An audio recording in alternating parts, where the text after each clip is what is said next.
అందరికీ నమస్తే. అందరు మంచిగా ఉన్నారా?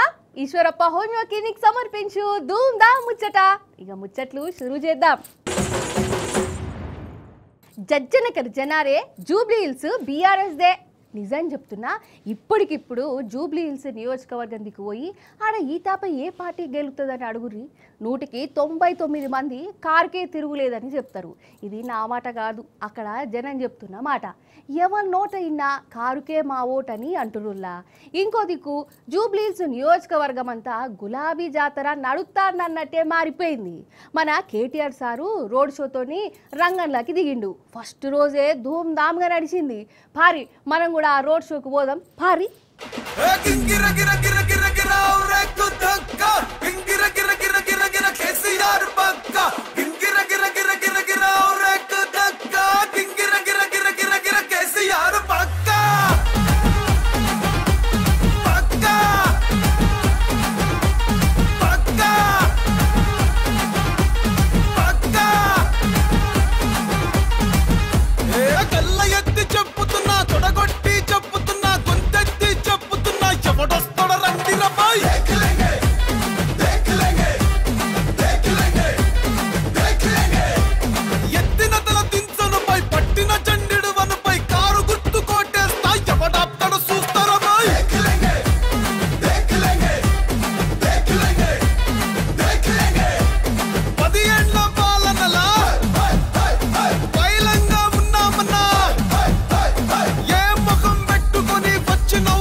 వారేవా చూసినవా షేక్పేట ఎట్లా షేక్ అయిపోయిందో.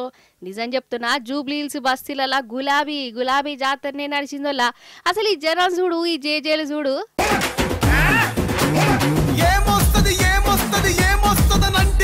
తెలంగాణ వచ్చనంటే చీకటైతదంటిది, గడియ కూడా పోని కరెంట్ వచ్చింది. చూసినవా మోచేతి లోతులనే నీళ్ళొచ్చిన చూసినవా? చూస్తావా వస్తావా?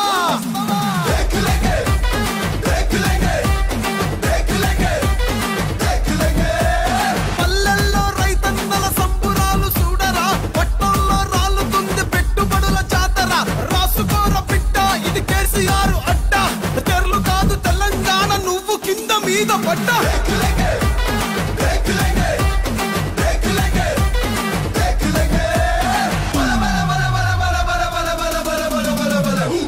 జూబ్లీహిల్స్ లకు ఉప ఎన్నికలు ఉన్నాయి కదా.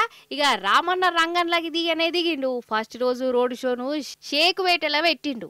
రామన్న నిలుసున్న జాగల చూడుర్రి, చుట్టంతా జనాలే జనాలు.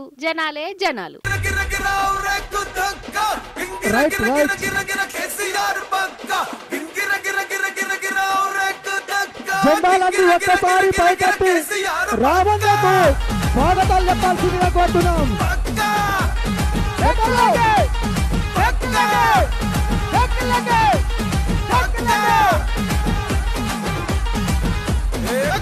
ఎత్తి చెప్పుతున్నా, తొడగొట్టి చెప్పుతున్నా, గొంతెత్తి చెప్పుతున్నా, ఎవడొస్తాడ రండి రబాయ్.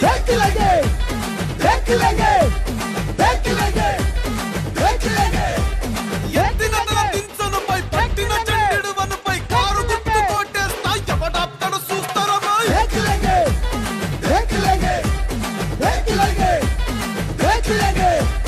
పదిహేండ్ల పాలనలా పైలంగా ఉన్నామన్నా.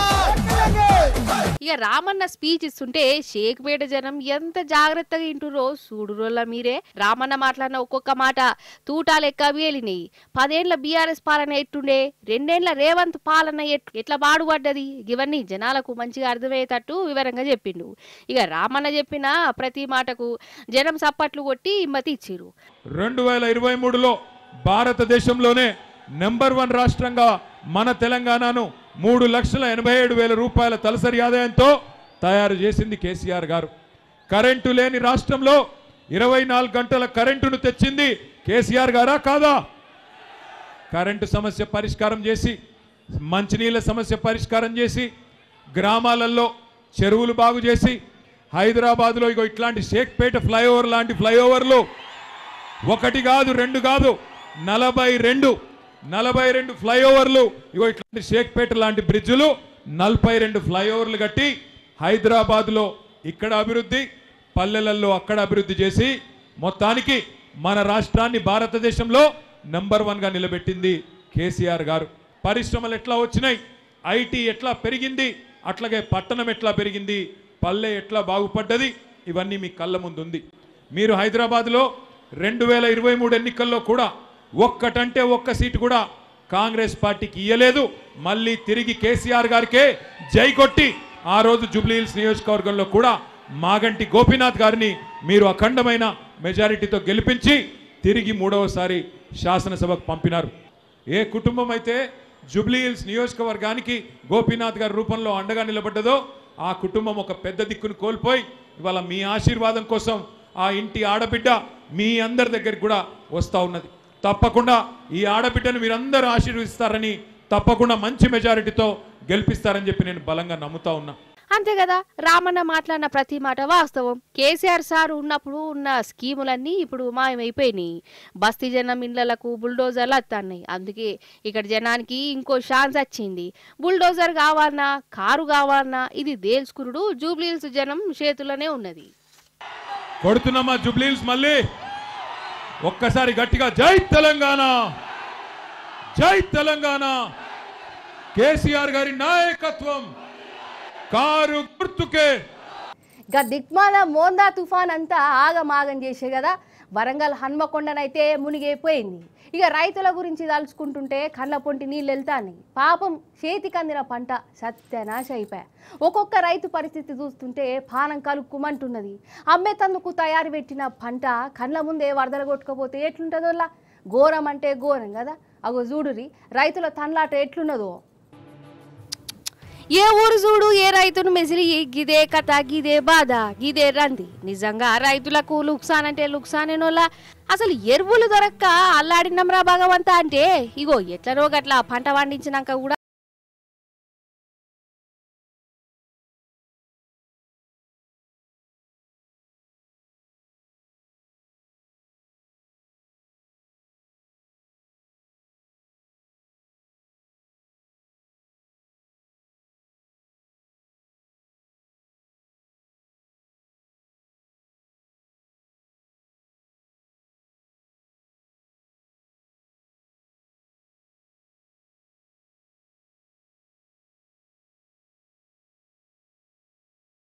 గత 2 రోజుల నుంచి కురుస్తున్న వర్షాల వల్ల నాకు 2 రోజులు కోతకు వచ్చిన వరి మొత్తం నేలమట్టం అయిపోయింది. మొలకలు వచ్చినాయి, గింజలు అన్నసి మొలకలు వచ్చేసినాయి.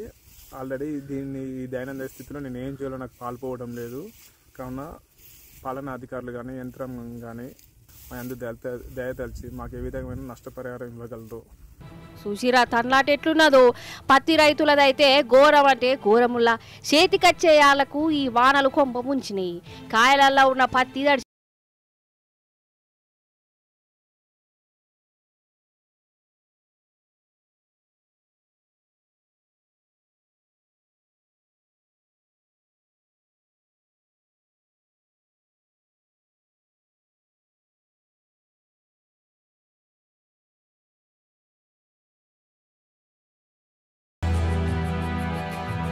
మొత్తం అక్కడ రాకుండా అయిపోయింది. వాన పడ్డది, మొత్తం తెరలి అయిపోయింది. మరి నష్టపరం బాకీలు తెచ్చి పెట్టుకున్నా. 11 ఎకరాలు పెట్టినా, 1 ఎకరం కోసిన. 11 ఎకరాలలో మొత్తం 10 ఎకరాలు అడ్డం పడ్డది. మొత్తం తెర్ర అయింది. నీళ్ళను దేవేసినట్టున్నది. మొత్తం మాకు నష్టపరంగా అయితే కట్టాను గవర్నమెంట్ చెప్తున్నాను నేనైతే. పెట్టుబడులు కూడా వెళ్ళడం లేదు. మాకు సిస్ అయిపోతే కూడా రేట్లు పెడతలేరు. పత్తి తడిచింది, పత్తి తడచడం వల్ల తీసుకుంటలేరు వాళ్ళు. బయట అమ్ముదామంటే రేటు లేదు. మాకు గవర్నమెంట్ ఏమైనా సాయం చేస్తారేమని కోరుకుంటున్నాం. ఇక వడ్ల గురించి ఎంత తక్కువ మాట్లాడితే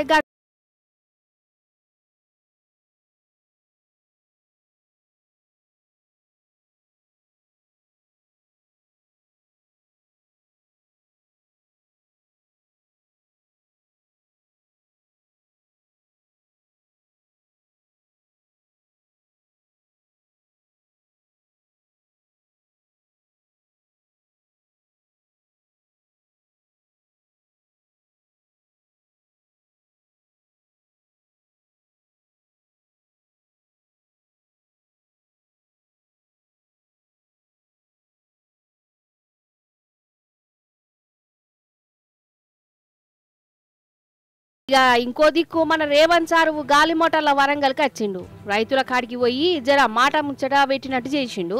మరి జనం ఊకుటరా రేవంత్ సార్ మీదనే మరల పడ్డరు. ఈ షెయి పార్టీ పాలనలో అందరం కోసపడ్డాం. ఓ దిక్కు నరకం చూస్తుంటే ఏదో ఎట్టికి అచ్చిపోవడేందని ఆయన ముంగటే గట్టిగా నిలదీసిర్రు.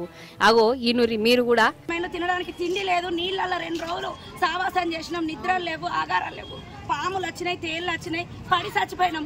మా దగ్గరికి వచ్చి ఇది మేము చేస్తామమ్మ సహాయము, మేమున్నాము, మన ప్రభుత్వం మిమ్మల్ని ఆదుకుంటది అని ఒక్క హామీ కూడా ఇవ్వకుండా వచ్చిండు మౌనంగా. మేము ఆడోళ్ళం దగ్గరికి పోతుంటే ఆర్మీ వాళ్ళు పోలీసులు అందరు కలిసి చేతుల మీద దొప్పేసుకొచ్చారు. కథం చూసే పాయే. ఏమి హామీ వచ్చింది మాకు? ఏం ఉపయోగం ఈ ప్రభుత్వం వచ్చి? ఇంత హామీ లేదు, ఇంత పనులు లేవు, ఏం లేవు. కొడుతుండే పోలీసుల దగ్గర ఏ ఒక్క పోలీసు సార్ కూడా దగ్గర పోనీ బతిలాడినాం, కాళ్ళ మీద పడ్డ కూడా నడు అంత ఆళ్ళు పట్టి 2 ఎత్తాండే ఏ ఒక్కటి పోనీ మాకు ఇల్లు లేదు, ఏం లేదు. కొన్ని సంవత్సరాలు అయితే మేము కిరాయికుండా పడి మా ఇల్లు గురించి, సొంత ఇల్లు గురించి అడుగుదాం అనుకున్నాం, పింఛన్ల గురించి అడుగుదాం అనుకుంటే అసలు కలవనీయలే, ఆయన దగ్గర కూడా పోనీయలే మమ్మల్ని, అసలు దగ్గర కూడా పోనీయలే. కథం వచ్చేండు, కథం వాళ్ళ సంఘాలు ఆయన పోతూనే ఉండే. ఎవరిని అడిగిండు మాతో మాట్లాడంటారు, ఒక 5 నిమిషాలు మాట్లాడిపి అంటారు. అంటే పోలీసు వాళ్ళు నేను మాట్లాడతారా మమ్మీతో ఎక్కడ మాట్లాడతారు.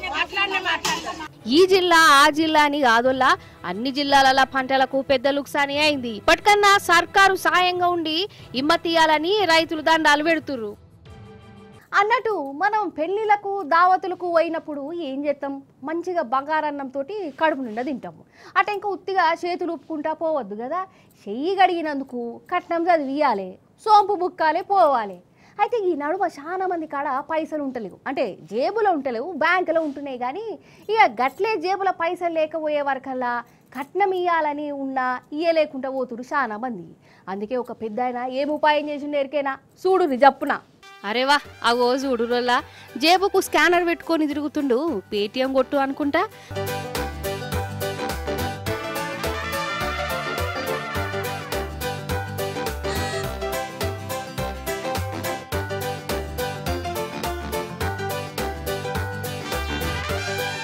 అన్నటినే కొబ్బరి బోండాలో లేకుంటే గాజులో పక్క పిన్నిసులో అమ్ముతలేడు. బిడ్డల గంజేస్తాడు. అరే అవంటే అయితే పెళ్ళంటే కట్నాలు చదివించుడు కూడా ఉంటది కదా.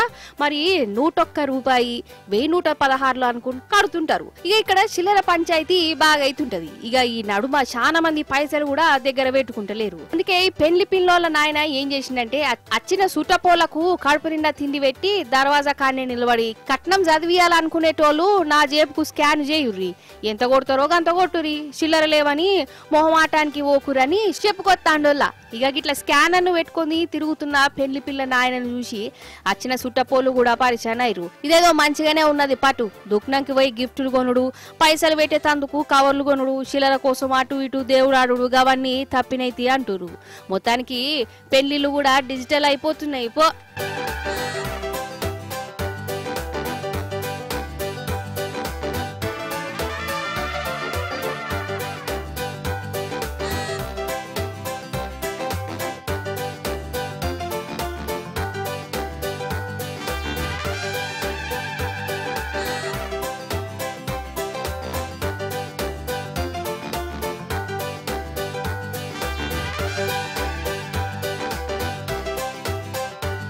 అసలు పెళ్లిళ్ళే ఏందోలా ఆఖరికి అడక్కదినుడు కూడా డిజిటలే అయిపోతుంది మన దేశంలో.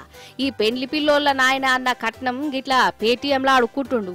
బిచ్చపోలైతే నడి బజార్లనే గిట్లా స్కానర్లు పెట్టి అడుక్కుంటురు. చిల్లర లేవు అన్న మాట జనం నోటికెళ్ళి రాకుండా స్కాన్ చేయని చెప్పుమని అడుక్కుంటురు. నిజంగా మన దేశం ఎట్లా డెవలప్ అయిందో గానీ గిట్లా అడుక్కునే కాడ ఉపాయాలు కనిపెట్టుట్లా మాత్రం ఒకరిని మించి ఇంకొకరు తయారయ్యారు పో. అవుగాని మీరు ఆన్లైన్లో సామాన్లు బుక్ చేస్తారా అనోలా? అసలు ఈ నడుమ చాలా మంది దుకాణాలకు పోవుడే బంధు పెట్టిరు. టీవీ కొనాలన్నా, ఫోన్ కొనాలన్నా, ఫ్రిడ్జ్ అయినా, బట్టలైనా, ఆఖరుకు కూరగాయలు కూడా ఆన్లైన్లో తీసుకుంటారు కదా. అయితే గిట్లనే ఒక అన్న ఆన్లైన్లో ఫోనో ల్యాప్టాపో ఆర్డర్ చేసిండు, పైసలు కట్టిండు. మరి ఆయనకు ఏం పార్సిల్ వచ్చిందో ఎరికేనా? చూసి ధరించుర్రి మీరే. ఇగో ఈయనకు అమెజాన్లో పార్సిల్ వచ్చిందోలా 1,80,000 రూపాయల ల్యాప్టాప్ను ఆర్డర్ చేసిండు. పైసలు కూడా ముట్టినాయి కంపెనీకి. ఇక పార్సిల్ రాగానే సంబుర వాడుకుంటూ తెచ్చిండు. ఇక కలకాలం యాదుకున్నాలని పార్సల్ డబ్బా అయిపోయేటప్పుడు వీడియో కూడా రికార్డ్ చేసిండు. ఇక చూడు మీరు.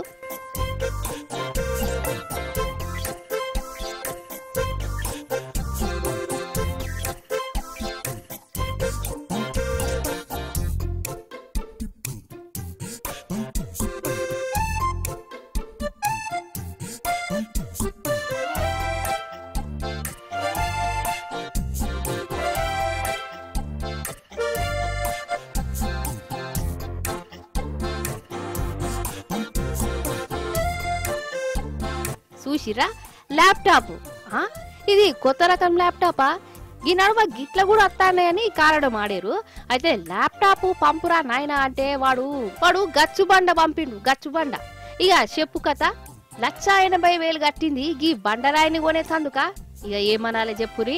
ఇక ఇదే ముచ్చట అమెజాన్ వాళ్ళకు కంప్లైంట్ చేస్తే స్వారీ ఏమనుకోకు అనుకుంటా చెంపలేసుకొని పైసలు వాపస్ పంపిర్రట. అగర్చి పార్సిల్ ఇప్పేటప్పుడు వీడియో తీయకుంటే ఎట్లుండు కావచ్చు. నువ్వే దొంగవు, బండాలు పంపినావని అబద్ధాలు ఆడుతున్నావని ఉల్టా అను కావచ్చు. కాదుల్లా అసలు ఈ నడుమ గిట్లా ఆన్లైన్ లో ఏమైనా తెప్పియాలంటేనే కూడా అనుమానమే కొడుతుంది. ఏది ఆర్డర్ చేస్తే ఏ బండరాయి పంపుతాడో, ఏ బాంబు పెడతారో గిట్లనే అనిపిస్తున్నది మరి చాలా మందికి. చూసిరు కదా, ఇది వాటి ముచ్చట్లు. మళ్ళీ వచ్చే పారి మంచి మంచి ముచ్చట్లు పట్టుకత్తా ఉంటా మరి.